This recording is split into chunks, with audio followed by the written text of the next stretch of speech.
माणसं मेडिटेशन करतात, पण त्याच्याने त्यांच्यात काही बदल होतात का, हे मला नेहमी जाणून घ्यावंसं वाटतं. कामानिमित्तानं एकांकडे आम्ही त्यांना भेटायला गेलो होतो. तर त्यांनी जी वेळ दिली होती त्याच्या एक 10 मिनटं आधीच पोचलो. तर घरातले लोक म्हणाले की त्यांचं मेडिटेशन चालू आहे. त्यामुळे आम्ही आपले हॉलमध्ये शांतपणे बसून होतो.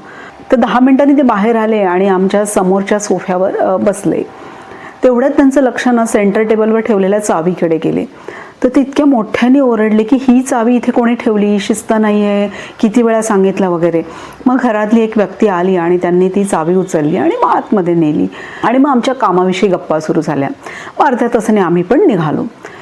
पण तिथून निघाल्यानंतर माझ्या मनामध्ये विचार आला की जी व्यक्ती रोज 1 तास मेडिटेशन करते, ती मेडिटेशन संपल्यानंतर कम्प्लिटली वेगळी अशी कशी काय असू शकते. म्हणजे मेडिटेशन आपण कशासाठी करतोय आणि मेडिटेशनमुळे आपल्यात काही फरक पडला पाहिजे का ह्याची जाणीव नक्की लोकांना असते का.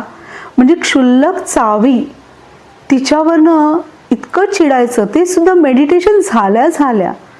म्हणजे मग मेडिटेशन आणि त्याचे फायदे नक्की आहेत का, किंवा ते कशा पद्धतीने केलं पाहिजे हे जाणून घेणं फार आवश्यक आहे. म्हणजे मी माझी एक सोपी पद्धत शोधून काढली आहे. त्याच्यानी आपल्यात फरक पडेल का बघूया. त्यासाठी आजच आपला व्हिडिओ आलाय, नक्की बघा.